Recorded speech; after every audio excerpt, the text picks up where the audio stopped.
किस तरीके से आप सेल्स में एंट्री ले सकते हैं। तो 3-4 महीने का प्रमोटर का जॉब करने के बाद किस तरीके से आप वहां पे प्रमोट होकर आप सेल्स ऑफिसर बन सकते हैं। दूसरा वीडियो हमने बनाया था किस तरीके से अगर आप फ्रेशर है, आपने 10वीं या 12वीं एग्रीगेशन कंप्लीट किया है, आपको डायरेक्ट एंट्री करना है एफएमसीजी सेल्स में या कोई भी अलग फील्ड में, तो उसका बैकग्राउंड क्या है, क्या आपको होमवर्क करना है, कौन सा आपको वॉकिंग करना है, उस पर एक मैंने डिटेल्ड वीडियो बनाया था। मुझे लगता है उसमें भी आपको हेल्प मिलेगा। आज मैं तीसरा वीडियो लेकर आप लोगों के सामने हाजिर हुआ हूं कि आखिर सेल्समैन मार्केट में करता क्या है, सेल्समैन क्लाइंट के साथ क्या करता है, डिस्ट्रीब्यूटर के साथ क्या करता है, एक्जैक्टली उसकी रिस्पांसिबिलिटी क्या है, वो अपने दिन की शुरुआत किस तरह करता है, डे को एंड किस तरह करते हैं, और मार्केट के अंदर में क्या करता है, क्लाइंट के साथ वो किस टाइप का एक्टिविटी उसका किस टाइप का होता है। आज मैं उस पर पूरा डिटेल आपके साथ मतलब एक वीडियो बनाया हमने पूरा, हम उस पर एक्सप्लेन करेंगे। पहले वीडियो में हमारा टॉपिक था किस तरीके से आप 10वीं पास करने के बाद, एचएससी पास करने के बाद या ग्रेजुएशन करने के बाद किस तरीके से आप सेल्स में एंट्री ले सकते हैं। तो 3-4 महीने का प्रमोटर का जॉब करने के बाद किस तरीके से आप वहाँ पे प्रमोट होकर आप सेल्स ऑफिसर बन सकते हैं। उसका लिंक मैं आपको अपने उसमें कमेंट बॉक्स में डाल दूंगा, आप वो देख सकते हैं। दूसरा वीडियो हमने बनाया था किस तरीके से अगर आप फ्रेशर है, आपने 10वीं या 12वीं या ग्रेजुएशन कंप्लीट किया है, आपको डायरेक्ट एंट्री करना है एफएमसीजी सेल्स में या कोई भी अलग फील्ड में, तो उसका बैकग्राउंड क्या है, क्या आपको होमवर्क करना है, कौन सा आपको वॉकिंग करना है, उस पर एक मैंने डिटेल्ड वीडियो बनाया था। मुझे लगता है उसमें भी आपको हेल्प मिलेगा। आज मैं तीसरा वीडियो लेकर आप लोगों के सामने हाजिर हुआ हूं कि आखिर सेल्समैन मार्केट में करता क्या है, सेल्समैन क्लाइंट के साथ क्या करता है, डिस्ट्रीब्यूटर के साथ क्या करता है, एक्जैक्टली उसकी रिस्पॉन्सिबिलिटी क्या है, वो अपने दिन की शुरुआत किस तरह करता है, डे को एंड किस तरह करते हैं, और मार्केट के अंदर में क्या करता है, क्लाइंट के साथ वो किस टाइप का एक्टिविटी उसका किस टाइप का होता है। आज मैं उस पर पूरा डिटेल आपके साथ मतलब एक वीडियो बनाया हमने पूरा, हम उस पर एक्सप्लेन करेंगे आपको, तो आपको वो रोल समझने में हेल्प करेगा। अगर आप एग्जिस्टिंग मार्केट में सेल्समैन हो, अगर आपको अपना रोल समझ में नहीं आ रहा है, आपको ग्रोथ नहीं मिल पा रहा है, आप सालों साल से काम कर रहे हो लेकिन आप नेक्स्ट लेवल पे जा नहीं पा रहे हो, तो ये आपके लिए भी है, आपको बहुत फ़ायदा करेगा। हो सकता है कि आप मेहनत कर रहे हो, गधे की तरह मार्केट में काम कर रहे हो, लेकिन कहीं ना कहीं आपका काम ऊपर दिखाई नहीं दे रहा है, इसलिए कि मार्केट में अगर आप मेहनत कर रहे हो तो कोई बॉस आपको नहीं देख रहा है कि मार्केट में आप चाय पी रहे हो, टाइम पास कर रहे हो, या मार्केट में आप सेल कर रहे हो, जब तक कि कभी कभी आपको अपने काम को दिखाना भी पड़ता है। तो डे किस तरह स्टार्ट होता है, डे किस तरह एंड होता है, उसके बारे में पूरा डिटेल में हम बात करेंगे। तो हमने एक स्लाइड बनाया है जो हम बाद में आपके साथ शेयर भी करेंगे। Ideal sales officer in the market, एक जो बेहतरीन सेल्स पर्सन होता है, सेल्स ऑफिसर होता है, सेल्स एग्जीक्यूटिव होता है, मार्केट में उसकी रिस्पॉन्सिबिलिटी क्या क्या होती है उसके बारे में पूरा हम बात करेंगे। तो सबसे पहले तो मैं आपको बता दूं कि कोई भी कंपनी के लिए, ठीक है, अगर सेल्स फोर्स उनके पास नहीं है तो प्रोडक्ट लेके वो क्या करेंगे, जब तक मार्केट में प्रोडक्ट बिकेगा नहीं, क्लाइंट उनके पास आएगा नहीं, उनके पास पैसे नहीं आएगा, ना तो उनका फाइनेंस काम करेगा, ना तो उनका वेयर हाउसिंग काम करेगा, सारा का सारा डेड हो जाएगा। इसलिए आप जो हो बहुत ही कीमती हो कोई भी कंपनी के लिए, आप कोई भी कंपनी की रीढ़ की हड्डी हो, ठीक है। तो आपको अपना इंपॉर्टेंट समझना इस तरीके से। तो सबसे पहले जो आपका रोल स्टार्ट होता है डिस्ट्रीब्यूटर पॉइंट पे, कि आपको डिस्ट्रीब्यूटर पॉइंट पे क्या करना होता है, आप जो भी मार्केट से ऑर्डर लाते हैं उसको आपको प्रॉपर्ली मैनेज करना होता है, आपको उनको दे करके बिल बनाना होता है डिस्ट्रीब्यूटर पॉइंट से। दूसरा जो पॉइंट होगा इसमें कि आप मार्केट से जो ऑर्डर ला रहे हो, आप मेक श्योर करो कि वो ऑर्डर डिस्ट्रीब्यूटर पॉइंट पे मौजूद होना चाहिए। ऐसा नहीं कि फर्जी आप मार्केट में दिन भर घूम रहे हो लेकिन डिस्ट्रीब्यूटर पॉइंट पे वो माल तो है ही नहीं, तो वो आपको ध्यान देना बहुत ज़रूरी है। उसके बाद डिस्ट्रीब्यूटर का जो भी क्लेम वगैरह होता है वो आपको प्रॉपर्ली क्लेम बनाना होता है। जैसे कि कभी कभी कंपनी कुछ नियर एक्सपायरी स्टॉक को मार्केट में लिक्विडेट करती है, कभी कभी स्कीम चलाती है, ये सारा पैसा डिस्ट्रीब्यूटर के पास से जाता है, ठीक है। तो वो आपको मंथ के एंड में उनका क्लेम बना के डिस्ट्रीब्यूटर को देना पड़ता है। उसके बाद ऑफकोर्स सेकेंडरी सेल्स मार्केट में आपको डालना है। जो कंपनी ने आपको आपके डिस्ट्रीब्यूटर को माल बेचा है, आपको वो माल हर हाल में मार्केट में मतलब कि टैक्टिक्स के साथ, स्मार्टनेस के साथ उसको सेल करना है, ठीक है। एक रिटेलर आउटलेट के अंदर में जब आप मार्केट में जाते हो तो किस तरीके से आपका दिन का शुरुआत होता है। तो दोस्तों मैं बता दूं कि सबसे पहले शार्प आपको 9:30 तक मार्केट पहुंच जाना है।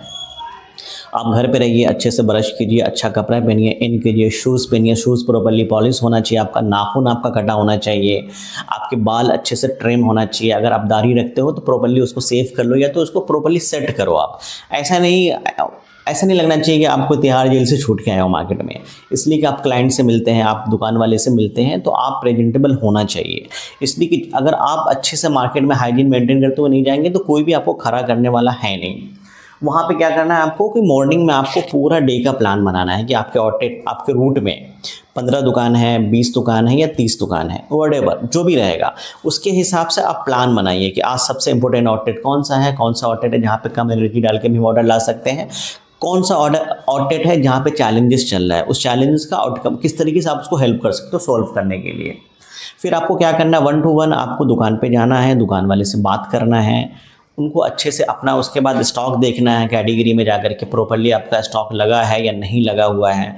फिर वो काउंटिंग करके अगर आपका MBQ वहाँ पे 12 पीस का है लेकिन 3 पीस रखा हुआ है तो आपको 9 पीस ऊपर का उनसे ऑर्डर लेना है, यानी कि आपको पूरा नोट डाउन करना है। वहाँ पे हर आउटलेट में एक MBQ सेट होता है, 6 पीस, 12 पीस, 9 पीस, जो आपने वहाँ पर ऑलरेडी सेट करके रखा है वहाँ पे।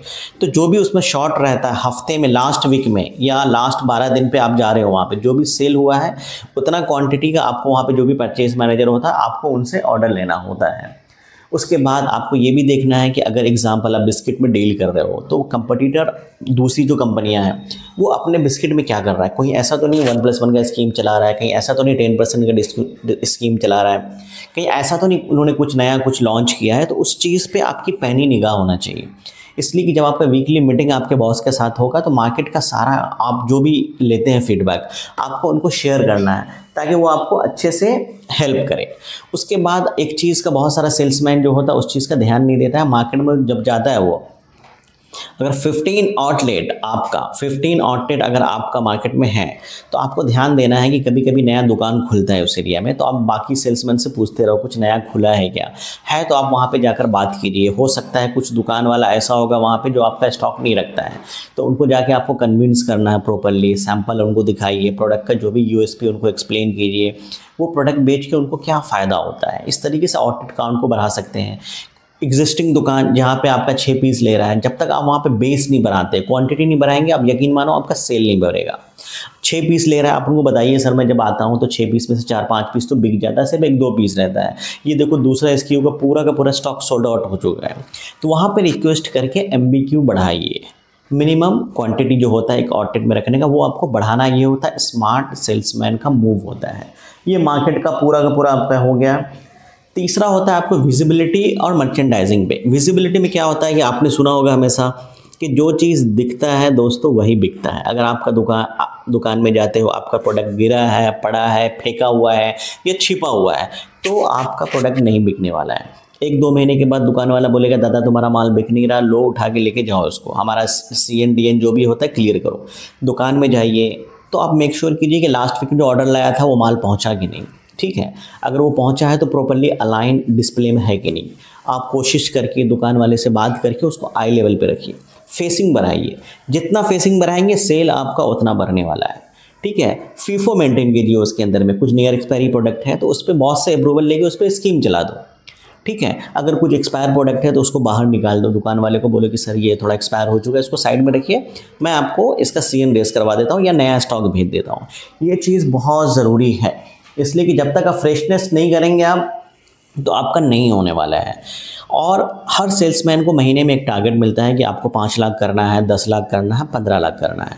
तो आपके एरिया का जो बेस है उसके बाद उस एरिया में नया प्रोडक्ट कौन सा लॉन्च होना है, नया स्कीम क्या मिलने वाला, उसके बेसिस से बॉस आपका म्यूचुअल अंडरस्टैंडिंग से एक टारगेट बनाता है। एग्जांपल अगर आपका 10 लाख का वहाँ पे बेस है तो बॉस बोलेगा इस पर 12 लाख करना है, तो 12 लाख करना है तो आपको वहाँ पे देखना है, बॉस बोलेगा ये नया प्रोडक्ट भी इस महीने में लॉन्च हो रहा है। तो अगर आपका 150 आउटलेट का काउंट है तो वहाँ पे अगर 10-10 हज़ार, 1-1 हज़ार का भी आप बढ़ाते हैं, ठीक है, तो आपका 1.5 लाख तो सेल वैसे ही बढ़ जाएगा। एग्जिस्टिंग को आपको मेंटेन करना है। देखो सेल्स 2 ही तरीके से बढ़ता है, ठीक है। एक तो बढ़ता है कि सेम आउटलेट में बिजनेस को आप डबल कर सकते हो, विजिबिलिटी को बढ़ा करके, MBQ को इंक्रीज करके, डिस्प्ले वहाँ पे ले करके और फेसिंग को बढ़ा करके, ठीक है। 5,000 का हो रहा है तो आप आराम से 7-8-9 हज़ार तक पहुँचोगे। दूसरा तरीका है एक पर्टिकुलर एरिया में 10 दुकान है, आपने वहाँ पे 5 दुकान और नया खोल करके ऐड कर लिया। तो एग्जांपल मैं लेता हूँ घाटकोपर में 10 आउटलेट है, लेकिन आपने क्या किया, अपनी मेहनत से 1 महीने के अंदर 5 नए आउटलेट खोल लिया, तो आपको अगले महीने से 15 आउटलेट का सेल मिलेगा, 10 का नहीं मिलेगा, ठीक है। और कुछ आउटलेट जहाँ पे सेल अच्छा हो रहा है वहाँ पे आप स्केलिंग करके न्यू SKU को ऐड करके स्मार्टनेस से आप सेल बढ़ा सकते हो। ये हो गया। तीसरा होता है कि आपको रिलेशन बहुत अच्छा मेंटेन रखना है सारी दुकान वाले से। अगर आपने सेल का जॉब चुना है तो आपको याद रखना है, ईगो घर पे रख कर के आओ। एंगर, ईगो, बदतमीज़ी, ये सारा चीज़ आपको घर पे रखना है। आपको फ्रेश दिखना है, आपको स्माइल देते रहना है वहाँ पे, आपको अच्छे से ग्रीट करना है, अच्छे से पूछना है, सर आप कैसे हैं, कैसा बिजनेस चल रहा है, सर बाकी सब ठीक है, दिवाली है, ईद है, होली है, तो आप उनको विश करो, सर आपको बहुत बहुत मुबारक हो, सॉरी मैं आपको मैसेज नहीं कर पाया, आपको बहुत मुबारक हो, सर आपकी फैमिली कैसी है। आप एक पर्सनल बॉन्डिंग बनाइए उनके साथ, ठीक है। कोई भी आदमी कोई सामान को ख़रीदना बेचना पसंद नहीं करता है। सेल्स जो होता है ह्यूमन टू ह्यूमन के बीच में एक, वो आपको पैसे देते हैं, आप उनको प्रोडक्ट देते हैं, तो आप उनसे अगर अच्छा रिलेशन बनाएंगे तो यकीन मानो आपका सेल ऑटोमेटिक डबल हो जाएगा। आप वहाँ पे हफ्ते में या 10 दिन पे, 12 दिन पे 5 मिनट 10 मिनट के लिए जाते हो, लेकिन बाकी टाइम में वो आपके बिहेवियर को याद रखेगा, आपके प्रोडक्ट को याद नहीं रखेगा। ये बंदा आया था, ये बहुत ही पोलाइट है, बहुत ही हम्बल है, बहुत ही सपोर्टिव है, तो वो अपने टीम को बोलेगा इसके ब्रांड को ऊपर करो, बेचो इसको। तो आपको ईगो घर पे रख के आना है, प्यार से बात करना है, रिस्पेक्ट से बात करना है। कुछ चैलेंज आ जाता है, कुछ प्रोडक्ट उनका डिस्प्ले ख़राब हो गया है, सॉरी प्रोडक्ट उनका एक्सपायर हो गया है या कुछ बिक नहीं रहा है, तो उनको बोलो कि सर देखो आपका इन्वेंट्री फंसा हुआ यहाँ पे 20 पीस 25 पीस है, मैं अगले हफ्ते अपने बॉस से अप्रूवल लेकर आऊँगा, 10 या 15% आपको एक्स्ट्रा दूंगा, आप प्लीज़ बेच के ख़त्म कर देना। कुछ प्रोडक्ट ख़राब हो गया तो उनको रिप्लेस कराओ। जब तक प्रॉब्लम को सॉल्व नहीं करेंगे कोई भी आपको वो नहीं करने वाला है। दूसरा, आपको मार्केट में ध्यान देना है कि कंपटीटर आपका क्या कर रहा है, क्या नया प्रोडक्ट लॉन्च किया, उनका नया स्कीम क्या आया, कुछ नया स्क्यू आया, उस पर आपको पैनी निगाह रखना है, ताकि ये फीडबैक जब आप अपनी कंपनी को देंगे आप, तो वो भी नया नया कुछ ना कुछ करता रहेगा। वरना एक ही स्टाइल में आप काम करोगे तो रिजल्ट एक ही तरीके से आएगा। तो इस चीज़ का आपको बहुत ध्यान रखना है मार्केट के अंदर में। उसके बाद सबसे बड़ा पॉइंट जो मैं आप लोगों के सामने डिस्कस करने वाला वो है रिपोर्टिंग। रिपोर्टिंग में 99% सेल्समैन फेल हो जाते हैं। रिपोर्टिंग ना करने की वजह से ही उनका ग्रोथ नहीं हो जाता है। मैंने देखा है मार्केट के अंदर में एक एक सेल्समैन 55 ईयर्स ओल्ड हो जाते हैं वो, लेकिन वही पैर से जाना, दुकान पे जाना, ऑर्डर लेना, उनको हम लोग अपनी ज़बान में बोलते हैं पोस्टमैन सेल्समैन। वो जाएगा, सर क्या लगेगा, लिखेगा, पर्ची डिस्ट्रीब्यूटर को भेज दिया, घर चला गया। ऐसा नहीं करना है। प्लीज़ DSR बढ़िए, आप डेली सेल्स रिपोर्ट, आपका रिपोर्टिंग एरिया सेल्स मैनेजर को है, जनरल मैनेजर को है, RSM को, जिसको भी है, उनको डेली बेसिस पे आप बताइए कि सर मेरा टारगेट 10 लाख का था, हमने उसको वीकली इस तरीके से ब्रेक किया है, उसको डे वाइज में ब्रेक इस तरह किया है, ये मेरा डेली अचीवमेंट है, आज ये मेरा अचीवमेंट था, कल मेरा अचीवमेंट था। वीकली अचीवमेंट भेजिए। डिस्ट्रीब्यूटर का कुछ अपडेट है, ऑर्डर है, क्लेम है, वो आप उनको अपडेट करते रहिए। अगर आप डेटा के ज़रिए से उनके सामने विजिबल नहीं रहेंगे, कल को उनके सामने अगर बड़ा पोजीशन आता है वो आपको इग्नोर कर देगा कि बंदा चलो ठीक है, salesman, for the salesman he is okay and perfect, but for the bigger role he is not fit. तो please be aggressive, be well prepared और well informed. Each and everything you must share with your boss, whether it is DSR daily sales report और any update from the market. अगर आप ये सारी चीज़ों पे आपका निगाह नहीं है तो भूल जाइए, आप कभी आगे नहीं बढ़ पाओगे। प्लीज़ ध्यान दीजिए इस चीज़ पे। उसके बाद आपको बीट पे ध्यान देना है कि कौन सा बीट आपका स्ट्रांग है, कौन सा बीट आपका कमज़ोर है। आपको प्लानिंग करना है, कमज़ोर को किस तरह स्ट्रांग करना है, स्ट्रांग को किस तरीके से और स्ट्रांग करना है। अपने ऑडिट को डिवाइड करो, top audit, top 20, top 30, bottom audit से सेल क्यों नहीं आ रहा, वहाँ पे जाके देखो। आपके सारे सवालों का जवाब दुकान के अंदर ही मिलेगा आपको, ठीक है। उसके बाद मैं आता हूँ क्लोजिंग पे, ठीक है। देखो कोई रॉकेट साइंस नहीं सेल्समैन का काम। सिंपल, सुबह उठना है, अच्छे से चाय पीना है, पूरे दिन का प्लान करना है, दुकान पे जाना है, रिलेशन मेंटेन करना है, ऑर्डर लेना है, स्टॉक रिफिल करना है, रिपोर्ट अपने बॉस को दे देना है। मेंटेन रखना है आपको कि स्टोर के अंदर में सारा का सारा स्टॉक प्रॉपरली अच्छे से अलाइंड हो, वहाँ पे आई लेवल पे हो, फेसिंग बड़ा हो।